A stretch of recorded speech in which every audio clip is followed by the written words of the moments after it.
Okay, just about there.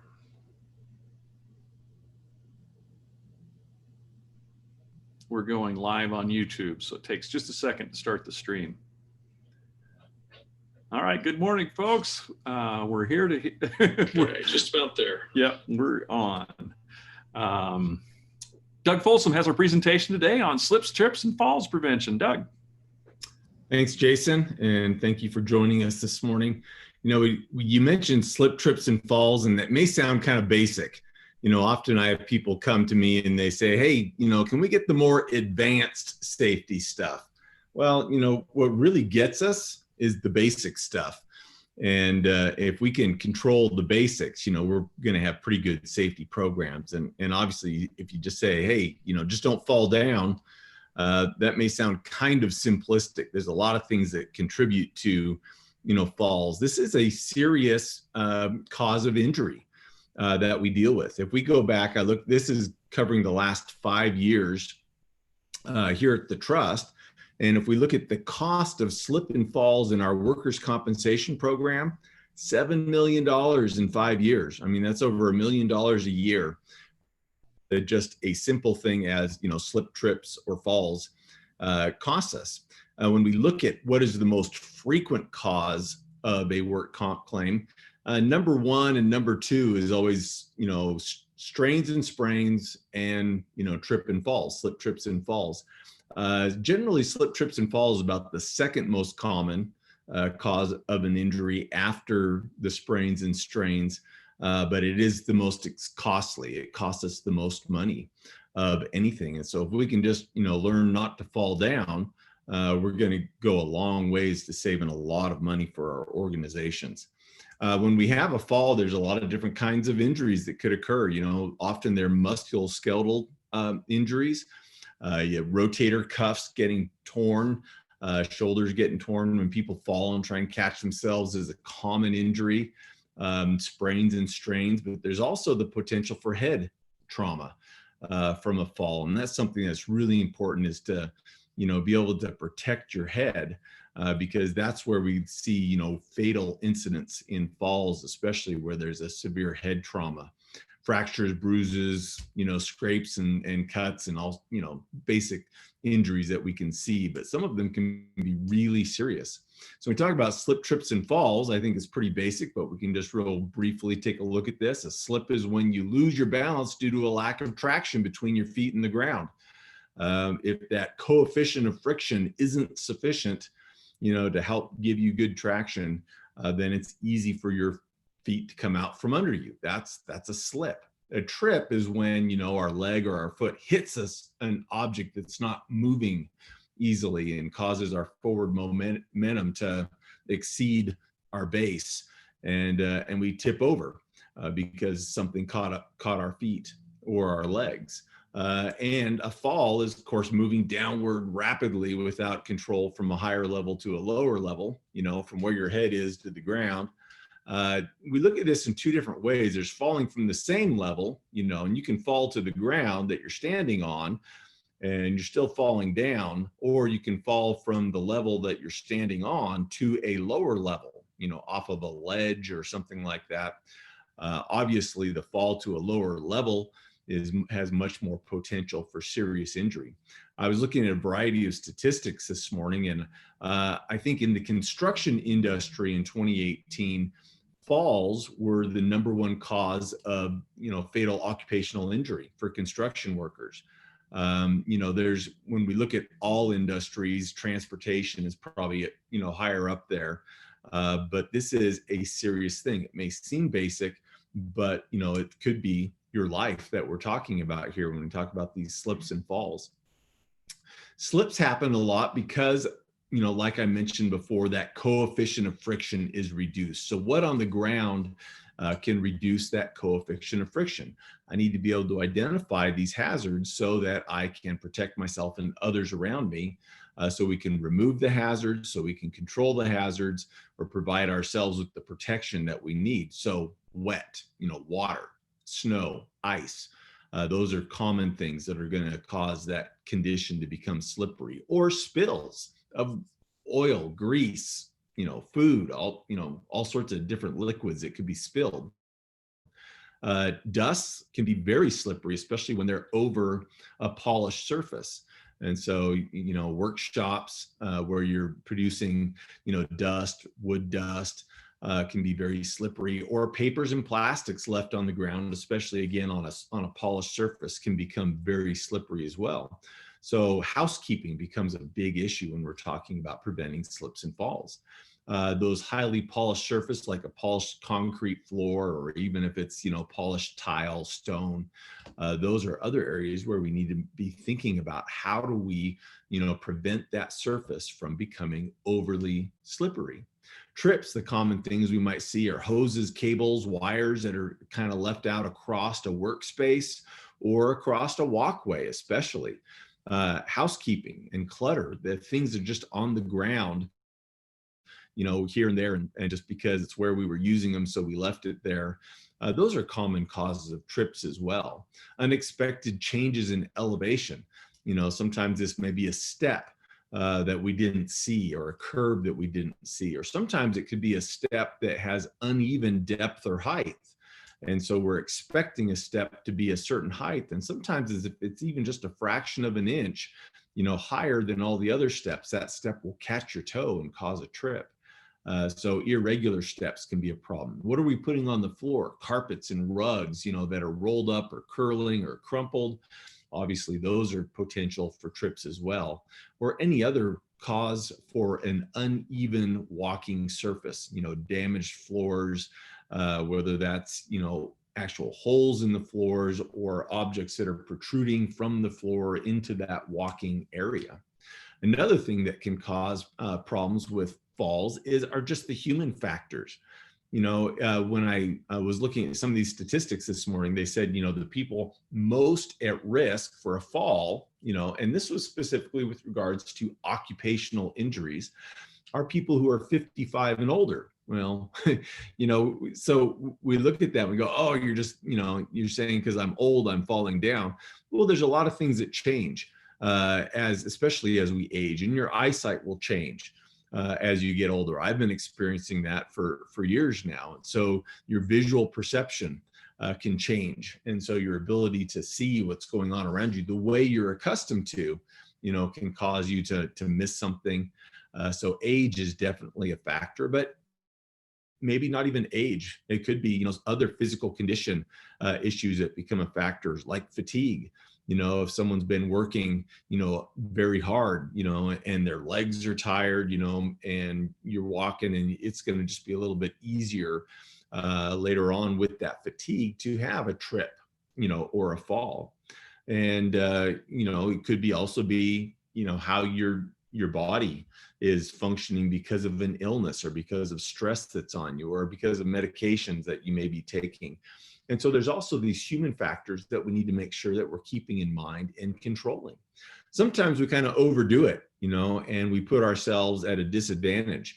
If you've ever carried a really big, bulky object that makes it difficult to see where you're walking, that's obviously going to be a contributing factor.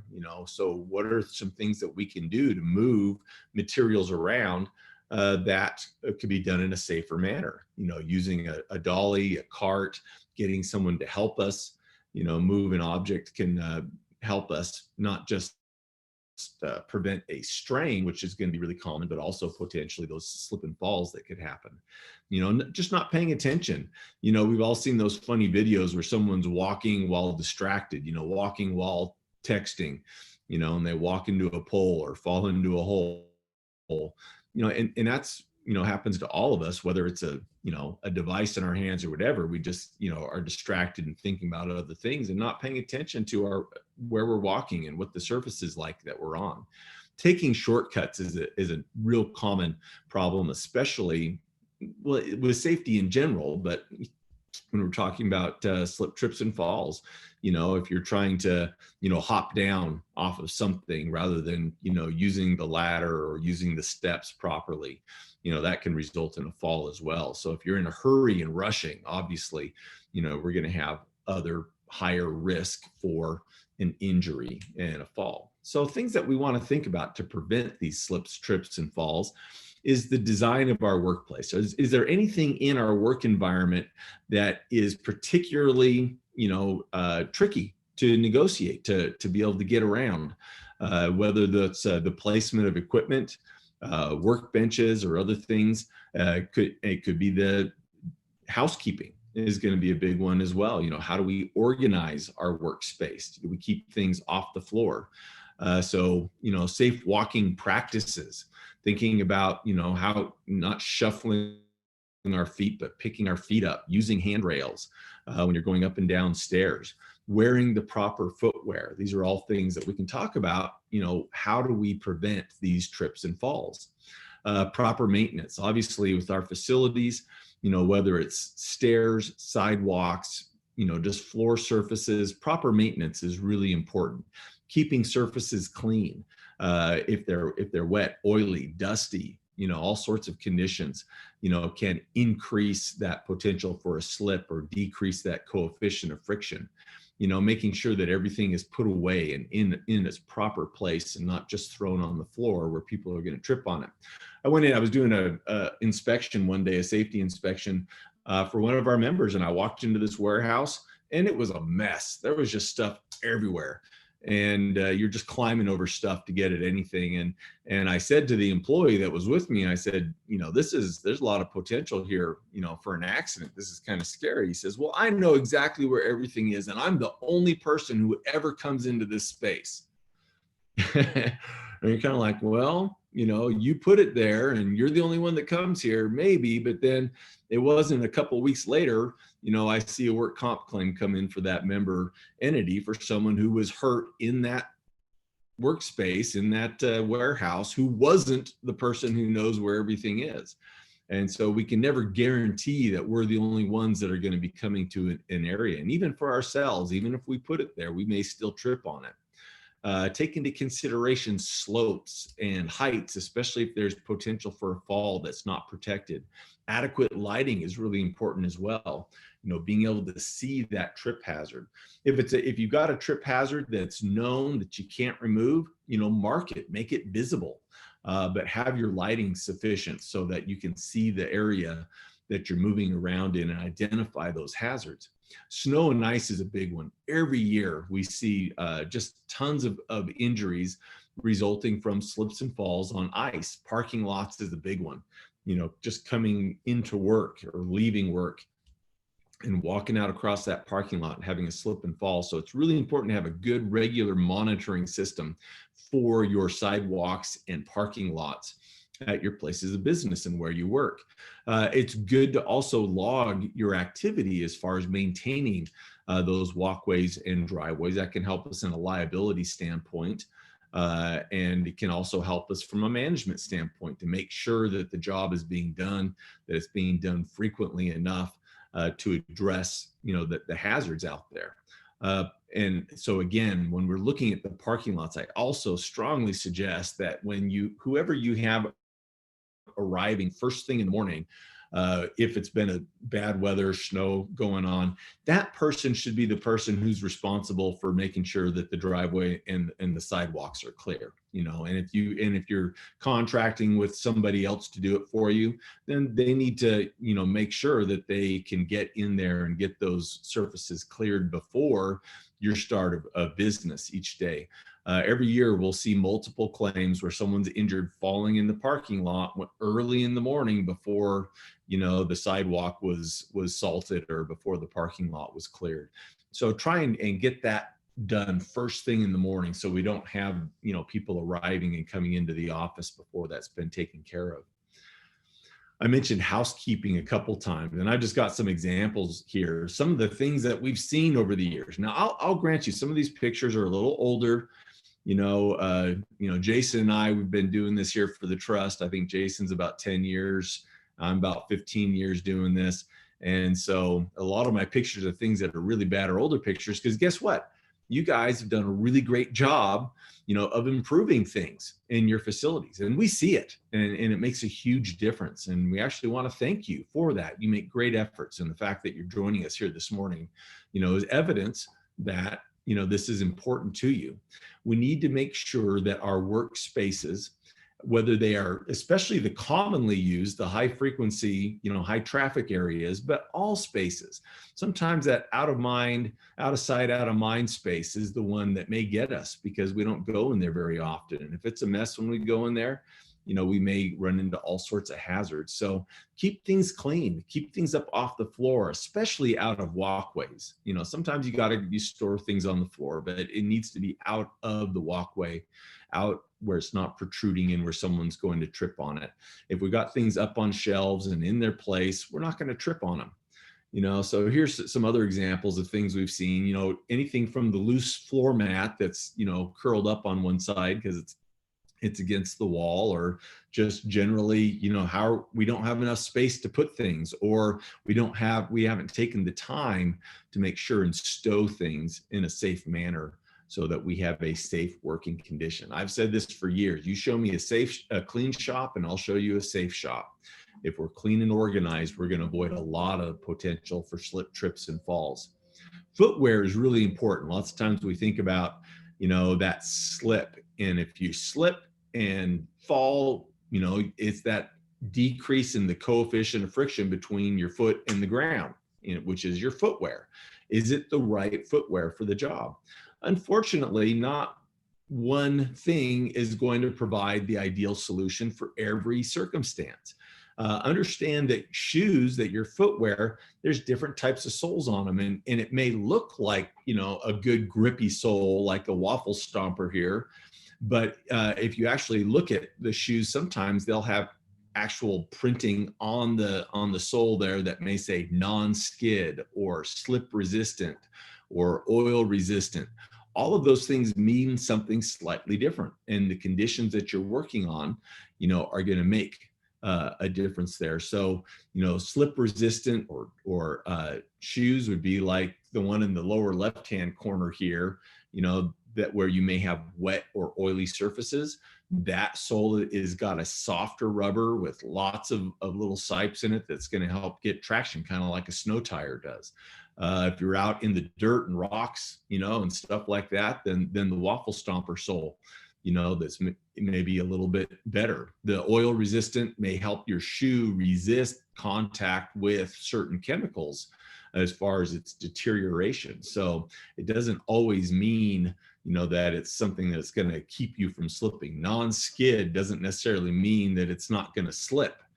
And so make sure that we have the right footwear for the job. It's designed for the task. Sometimes we'll think about specialized equipment that we need, like in the wintertime, we might think about putting on some cleats or some sort of traction devices on our shoes. And this is a really great idea. I wish more people would do this because it would prevent a lot of injuries in the wintertime. Even if you're just wearing them coming in from, the parking lot, to the door on those snowy mornings. But we have to remember that this device may give you great traction on the snow and ice, but the second you step onto a polished concrete surface with it, it's going to lose its coefficient of friction. It's going to decrease and you're going to slip and fall. It always kind of makes me sad when I see people trying to do the right thing and still getting hurt because of it. There's an example about a year ago, a claim I saw come in where the employee was taking the garbage out to the dumpster and it was snowy and icy outside. So he put on his traction device here for his shoes. Then he walked out there and he put the garbage away. And then he walked back inside, stepped onto the shop floor, still wearing, these cleats on his shoes, and he slipped and fell and hurt himself really bad. So make sure that, if you're using this specialized equipment, you're using it where it's effective and taking them off before you get onto a different type of surface. And that can be really tricky because that surface, we're walking on all sorts of different kinds of surfaces all day long. And we don't want to have to stop and change our shoes or put something else on. But sometimes, especially in extreme conditions, it's very important to make sure to take that extra time and remember not to, wear those traction devices on a surface where it's not needed, because that could wind up being just as dangerous.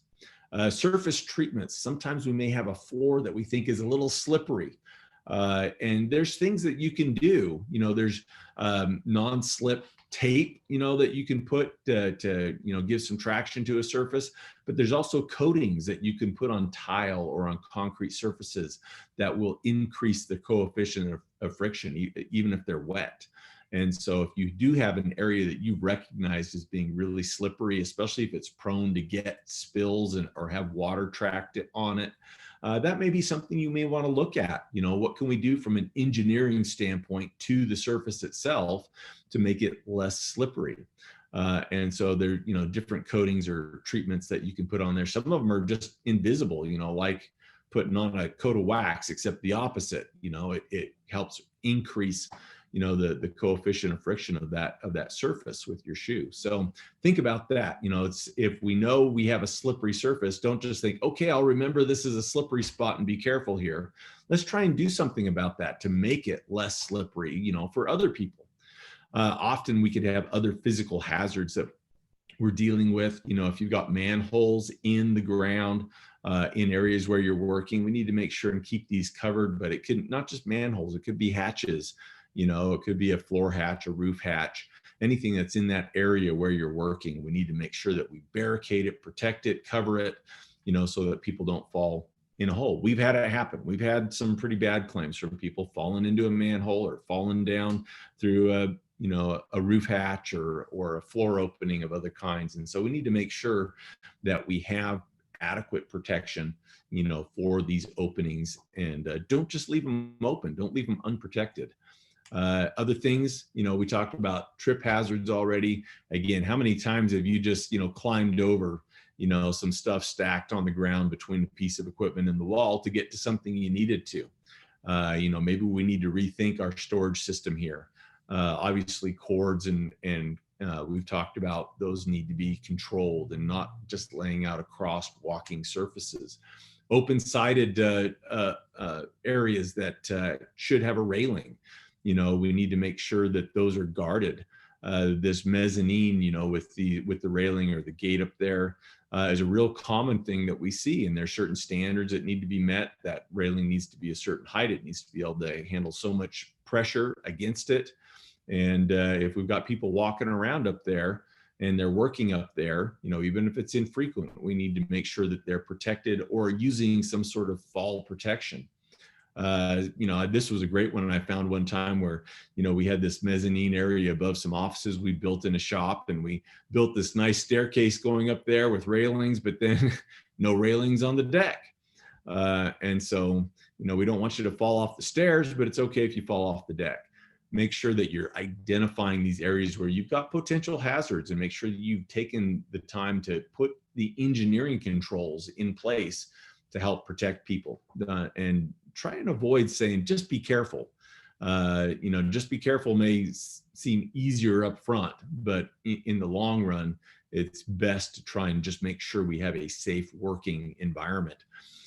Floor openings, again, a common one we see is the service pit, and lots of times people say to me, oh, well, we usually have a big truck parked over it, so we can't fall into it. Well, it's not there right now. And so, well, we all know it's there. Well, somebody else coming in here may not, or you may, forget exactly where you're at. And so have these, chained off or covered if they're not in use. This isn't an uncommon thing that we see either, where there's a doorway from a second floor storage area or something that opens up into a shop space, and lots of times we'll use these doorways to lift items up into that storage room. But as you can see, there may not be adequate protection there. Someone opening that door and falling through. We want to make sure that we have, that railing or that guard in place that can be removed when you need to. Stairways, if you've got 4 steps going up, you should have handrails. And if you have handrails, what should you do with the handrails? Ding, ding, ding. You're right. You should use them.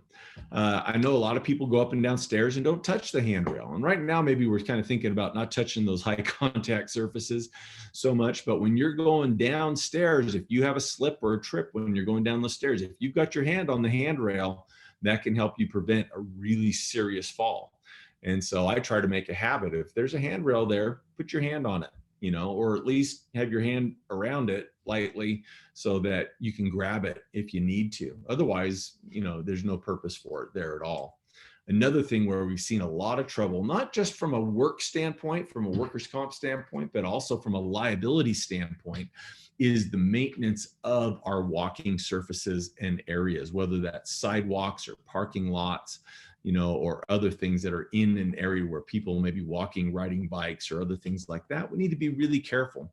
You know, if you've got a project going on, make sure it's visible, you know, barricade it, cover it, but never assume that it's so obvious that somebody should see it and not fall into it, because they do. They ride their bikes into holes, they walk into holes, and we have had, I'm thinking of $1 million claim where someone rode their bicycle into, you know, an open patch like this on a sidewalk. And the thought was, well, you know, how do you miss it? It's, you know, it's huge. But you know, you have to remember that people may be encountering that hazard at different times of the day, different lighting, you know, and we need to make sure that if we've got a hole opened up or some damage, that we're protecting that area so that people, you know, aren't just going to walk into it, fall into it. And I know it's really easy to just say, well, that's obvious, you know, it'd take an idiot to fall into that. But you know, that's making a pretty dangerous assumption, and it can be a very expensive assumption. So make sure that you protect those areas that are under construction or in need of maintenance or undergoing repairs. If there's an opening that creates a trip hazard or a fall hazard, you know, we need to make sure that we leave it safe when we're not there monitoring it. Again, parking lots, clear that snow and ice, do it timely, make sure that's done early in the morning before other people are there. And then if the weather is continuing, make sure we're doing it throughout the day. You know, if we've got a bad storm going on, someone should be out there every hour, you know, making sure that it's cleared again, at least the sidewalks. But the parking lots are really dangerous. We have a lot of people falling in parking lots. So make sure you pay adequate attention to your parking areas as well. Document your efforts to show that what you're doing so you can gauge whether it's adequate, and so that we have evidence if we need to prove that we are being reasonable and prudent in managing our areas. And keep that surface in good condition as well. And just ultimately, when you do trip and fall, there's just a couple of simple things that you can remember in that split second while you're falling that may help you reduce the severity of the injury that you're having. Number one, protect your head. You know, so if you're falling, try and keep your head up. If you're falling backwards, try and keep your head forward. We don't want to just fall back with our head up and whack our head on something. So try to keep your head up away from the ground as you're falling, and try to protect your head. When you fall, if you can bend your knees and roll a little bit as you hit to the ground instead of just tipping over like a tree, then you can reduce the impact when you hit the ground. So tuck and roll is a good thing to try and do. And if you're falling down, try not to fall straight down, like you're going to fall onto your tailbone or something. You're much better off just rolling slightly to the left or to the right than falling straight down. And there's other things, but those, you know, there's only so much you can do in that split second while you're following. So just kind of remember, try and roll to one side, tuck and roll, and try to make sure you protect your head, you know, when you're falling. Inspect your facilities regularly, whether it's your workspaces, public access areas, steps, sidewalks, whatever it is. Make sure you have a regular process of inspecting that and documenting conditions with a closed loop system for tracking findings, so that when you find a hazard, it's then in a process of getting addressed and repaired and follow through to make sure that those hazards are appropriately addressed, marked, repaired, scheduled. You know, and some repairs may take longer. Some things, you know, we can't do immediately, but we need to make sure that we, you know, take appropriate efforts to make sure to mitigate that hazard by making it visible, preventing access to it, you know, or removing that hazard altogether. So use a form, check all your facilities. I think it's probably a good idea. Some facilities, if it's high traffic, should be inspected every day. Other facilities, maybe like your workshops and stuff, should have a formal inspection once a week. And and most of your facilities at least should get some sort of formal inspection, documented inspection monthly. Now there's some areas where you may not go very often, that storage shed that we only go there once or twice a year, and maybe you just do a documented inspection on that facility once or twice a year. But we need to make sure that we are putting our eyeballs on our facilities with the intent of identifying possible hazards and addressing those hazards and removing them. So remember, when it comes to slip, trips, and falls, gravity always wins. Once you're outside of that center of balance, you go down, and gravity's going to pull you to the ground, and it's going to pull you to the ground pretty hard. And so, make sure that you're trying to avoid that if at all possible. Know your problem areas. What are those areas where we tend to have wet floors, where water gets tracked in, where grease or oil gets spilled, where we've got the tendency to maybe leave hoses or cords strung across the area, or where the housekeeping is a problem, where we continually, have issues of not getting things picked up or put away. Know your problem areas so that you can stay on top of them and create a plan to address them. Keep it clean and organized. That's going to go a long ways to keeping it safe. Make, the hazards visible if you can't remove them, and do anything you can to help people be aware of where they're at and try and steer them away from those hazards if at all possible. Fix the problems, and sometimes it may be something we have to budget for in the long term. Most things we can take care of, pretty quickly, and especially if it's something that could cause a trip or fall, that's something we need to look at pretty quick. Watch your step. Just make sure you're aware of your walking surface, paying attention and being careful. And I hate to say that, just be careful. That's simplifying it. But that's what we need to do. We need to think about the safety of ourselves and those around us. And it's not just us, it's others as well. And they're not always going to think about the environment the way we do. So any questions out there about slip, trips, and falls, or anything to do with things we talked about, inspection, facility inspections, or things like that? Folks, if you got any questions, go ahead and type those into the chat box and we'll get those to Doug right now. I just wanted to point out one thing, that Doug used the term waffle stomper. Does that date me, or is that like a regional thing? That definitely puts a little date on you. So. Well, remember Phil Knight's first track shoes were molded with a waffle iron. Is that right? Yeah. Yep. Where the original came from. The original Nike track running shoes, where the soles were molded with a waffle iron. Huh. All right, that's awesome. I'm not seeing any questions come in, so the three of you that are on here should give us some questions. We appreciate you folks tuning in. I know it's the Monday after a holiday weekend, and we did have quite a few people signed up, but I think they got busy. So, all right, Doug, final word.